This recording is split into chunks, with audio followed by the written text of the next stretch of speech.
मथुरा में अतिक्रमण हटाने के दौरान पुलिस और प्रदर्शनकारियों के बीच हुए हिंसक टकराव में 4 पुलिसकर्मियों समेत 11 से 12 लोगों की मौत हो गई है। हिंसा में एसएचओ संतोष कुमार की मौत हो गई, जबकि एसपी मुकुल द्विवेदी गोली लगने से जख्मी हो गए हैं। घटना मथुरा सिटी सेंटर के जवाहर बाग पार्क की है, जहां पुलिस हाईकोर्ट के आदेश पर जमीन पर से अतिक्रमण हटाने गई थी।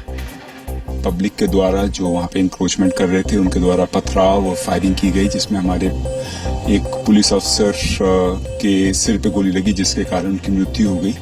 एसपी सिटी घायल हैं और कुछ कर्मचारियों को चोटें आई हैं। SP, DM, commissioner, DIG, IG सब लोग मौके पे मौजूद हैं। भारत ने कहा है कि पाकिस्तान बेवजह कश्मीर को अंतर्राष्ट्रीय मुद्दा बना रहा है। विदेश मंत्रालय के प्रवक्ता विकास स्वरूप से इस बात पर जवाब मांगा गया था कि इस्लामाबाद में कश्मीर मसले पर आयोजित कॉन्फ्रेंस के बारे में सरकार का क्या कहना है।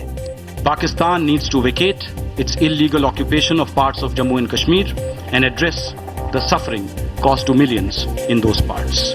विदेश मंत्रालय ने पाकिस्तान के राष्ट्रपति ममनून हुसैन के इस आरोप को भी गलत बताया है कि भारत बातचीत नहीं करना चाहता है।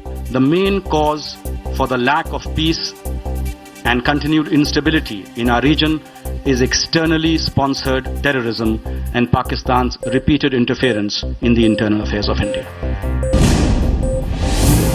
महाराष्ट्र के मुख्यमंत्री देवेंद्र फडणवीस ने कहा है कि एकनाथ खड़से पर कार्रवाई का फैसला पार्टी करेगी। भ्रष्टाचार के आरोप से घिरे अपने मंत्री एकनाथ खड़से के मसले पर फडणवीस ने आज दिल्ली में बीजेपी अध्यक्ष अमित शाह को रिपोर्ट सौंपी। जो मसले सामने आए हैं उसकी फैक्चुअल रिपोर्ट माननीय अध्यक्ष जी को मैंने दी है, उसके ऊपर उनसे चर्चा भी हुई है और अब इस रिपोर्ट के आधार पर जो भी आगे की उचित कार्रवाई है वो पार्टी के द्वारा निर्देशित की जाएगी। खड़से पर आरोप है कि उन्होंने पुणे के पास पत्नी और दामाद के नाम पर 3 एकड़ जमीन की खरीदारी में पद का दुरुपयोग किया। खड़से के मोबाइल पर सितंबर 2015 से अप्रैल 2016 के बीच दाऊद की पत्नी के कॉल आने की भी जांच चल रही है। कांग्रेस ने सवाल उठाया है कि खड़से पर अब तक कार्रवाई क्यों नहीं हुई। मोदी जी कहते हैं मैं खाऊंगा ना खाने दूंगा, अगर खाऊंगा ना खाने दूंगा तो एकनाथ खड़से पर कार्रवाई क्यों नहीं करते। गुजरात के गुलबर्ग सोसाइटी केस में अहमदाबाद की विशेष अदालत ने 24 आरोपियों को दोषी ठहराया है, जबकि 36 आरोपी बरी कर दिए गए हैं। इनमें बीजेपी पार्षद विपिन पटेल भी शामिल हैं। 6 जून को दोषियों की सजा का ऐलान होगा। कोर्ट ने इस मामले में साजिश की बात से इनकार किया है। एक ही विटनेस ये कह रहा था कि हम चलो मीटिंग करते हैं, उसके सिवा दूसरा हमारे पास कोई एविडेंस नहीं था। अदालत ने हमारी ये बात स्वीकारी है। There was a conspiracy to involve a conspiracy. दंगे में मारे गए पूर्व कांग्रेस सांसद एहसान जाफरी की पत्नी जाकिया जाफरी ने फैसले को अधूरा इंसाफ बताया। जाकिया अब ऊपरी अदालत में जाएंगी। नहीं, मेरे को पसंद नहीं है। सजा तो उनको मिलना चाहिए था, क्योंकि उन लोगों ने क्या किया है क्या नहीं किया है वो मैं जानती हूँ। गोधरा कांड के ठीक अगले दिन यानी 28 फरवरी 2002 को अहमदाबाद में गुलबर्ग सोसाइटी पर हमला हुआ था। हमले के बाद सोसाइटी में 39 लोगों के शव मिले। 30 लापता लोगों को 7 साल बाद मृत मान लिया गया था। मॉनसून का इंतजार कर रहे लोगों के लिए अच्छी खबर है। मौसम विभाग के मुताबिक अगले 4 से 5 दिनों में मॉनसून केरल के तट पर पहुंच जाएगा। मौसम विभाग ने एक बार फिर 106% बारिश का अनुमान जताया है, जो सामान्य से 6% ज्यादा है। पिछले 2 साल से मॉनसून के दौरान कम बारिश की वजह से देश के 10 राज्य सूखे से जूझ रहे हैं। Congenial for onset of monsoon to happen from 4 to 5 days from monsoon 2016 की वर्षा के सामान्य या उससे अधिक होने की संभाव्यता 96% है। प्रधानमंत्री नरेंद्र मोदी 7 जून को अमेरिका जाने वाले हैं, लेकिन दौरे से पहले भारत और अमेरिका के बीच आतंकवाद के खिलाफ एक अहम समझौता हुआ है। समझौते के तहत भारत और अमेरिका ने आतंकियों पर सूचना साझा करने का फैसला किया है। आज दिल्ली में अमेरिकी राजदूत रिचर्ड वर्मा और गृह सचिव राजेश महर्षि ने exchange of terrorist screening information arrangement पर दस्तखत किए। समझौते के तहत आतंकवाद से जुड़े आंकड़े और हर खुफिया जानकारी अमेरिका भारत को देगा। इस तरह का समझौता अमेरिका दुनिया के 30 देशों से कर चुका है।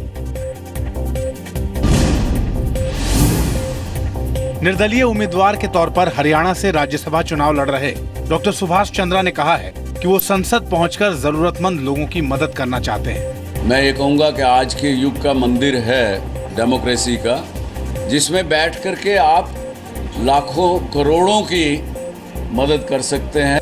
चंडीगढ़ में मीडिया से बातचीत के दौरान डॉक्टर चंद्रा ने ये भी बताया कि बीजेपी समेत कई पार्टियों ने उन्हें समर्थन का भरोसा दिया है। बीएसपी के एक एमएलए हैं, उन्होंने अपना समर्थन हमें दिया है। हम शिरोमणि अकाली दल के भी एमएलए से संपर्क में हैं। कांग्रेस से हमने एज ए पार्टी भी रिक्वेस्ट की है कि हमें आपका समर्थन चाहिए। हरियाणा की 2 सीटों समेत राज्यसभा की सभी 57 सीटों पर 11 जून को चुनाव होंगे। 21 जून को अंतर्राष्ट्रीय योग दिवस से पहले मोदी सरकार ने योग में दिलचस्पी रखने वाले विदेशी नागरिकों को बड़ा तोहफा दिया है। योग में शॉर्ट टर्म कोर्स के लिए भारत आने वाले विदेशी नागरिकों को टूरिस्ट और ई टूरिस्ट वीजा दिया जाएगा। ये सुविधा उन विदेशी नागरिकों को ही मिलेगी जो भारत में योग के जरिए इलाज कराना चाहते हैं। भारत दुनिया के 150 देशों में ई टूरिस्ट वीजा की सुविधा देता है। फिलहाल देश के 16 एयरपोर्ट्स में विदेशी नागरिकों के लिए ई टूरिस्ट वीजा की सुविधा मौजूद है। रोजाना करीब 3500 विदेशी नागरिकों को ई टूरिस्ट वीजा दिया जाता है। आम जनता को महंगाई का एक और झटका लगा है। दिल्ली और गुजरात में अमूल दूध की कीमत में प्रति लीटर 2 रुपए तक की बढ़ोतरी की गई है। बढ़ी हुई कीमतें दिल्ली में कल यानी शुक्रवार से और गुजरात में शनिवार से लागू होंगी।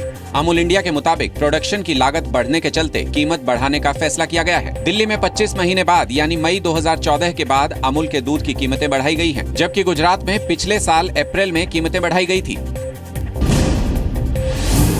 प्रधानमंत्री नरेंद्र मोदी ने आज ओडिशा के बालासोर में विकास पर्व रैली के दौरान कांग्रेस को निशाने पर लिया। पीएम ने कहा, कांग्रेस ने गरीबी हटाओ का नारा जरूर दिया, लेकिन वो गलत रास्ते पर चल पड़ी। मोदी ने 2 साल में अपनी सरकार की उपलब्धियों का भी जिक्र किया। हम 40 साल से 50 साल से गरीबी हटाओ के नारे सुनते आए। गरीबी हटी नहीं, गरीबी बढ़ती गई, बेरोजगारी बढ़ती गई, बीमारी बढ़ती गई। 5 राज्यों के विधानसभा चुनाव में खराब प्रदर्शन के बाद छत्तीसगढ़ से भी कांग्रेस के लिए बुरी खबर है। छत्तीसगढ़ में कांग्रेस का बड़ा चेहरा माने जाने वाले पूर्व मुख्यमंत्री अजीत जोगी ने पार्टी को अलविदा कह दिया है। सूत्रों के मुताबिक अजीत जोगी कांग्रेस में अपनी अनदेखी से नाराज थे। कांग्रेस से अलग होने के बाद अजीत जोगी 6 जून को अपनी नई पार्टी का ऐलान कर सकते हैं। प्रदेश कांग्रेस में एक आदमी मेरा नहीं, जिला कांग्रेस में एक जिला अध्यक्ष मेरा नहीं, ब्लॉक कांग्रेस में एक ब्लॉक अध्यक्ष मेरा नहीं, फिर भी तो मैं चुप था। मैट्रिमोनियल साइट से होने वाली धोखाधड़ी को रोकने के लिए सरकार ने बड़ा कदम उठाया है। सरकार ने एक एडवाइजरी जारी की है, जिसके तहत मैट्रिमोनियल साइट्स के लिए आईटी एक्ट पालन करना जरूरी होगा। साथ ही अब ये वेबसाइट्स आईटी एक्ट 2 के तहत आ गई हैं। अब इन साइट्स पर आने वाले यूजर्स का कंफर्मेशन जरूरी होगा। साइट्स को ये भी ध्यान रखना होगा कि यूजर की निजी जानकारी सार्वजनिक न हो। सरकार ने गाइडलाइंस में कई और अहम बातों का जिक्र किया है, जिसका पालन न करने वाली साइट्स के खिलाफ कार्रवाई होगी। मुंबई के कोलाबा में रीगल सिनेमा के पास आज मेट्रो प्लाजा बिल्डिंग में आग लग गई। मेट्रो प्लाजा बिल्डिंग करीब 100 साल पुरानी है और उसमें कई नामी रेस्टोरेंट भी है। आग की खबर मिलते ही फौरन फायर ब्रिगेड की 14 से 15 गाड़ियां मौके पर पहुंच गई। लोगों को बिल्डिंग से बाहर निकालने का काम शुरू किया गया। नौसेना और कोस्ट गार्ड की टीम को भी मदद के लिए मौके पर बुला लिया गया। फायर ब्रिगेड ने आग को फिलहाल बढ़ने से रोक लिया है, लेकिन अभी इसे पूरी तरह से काबू में नहीं किया जा सका है।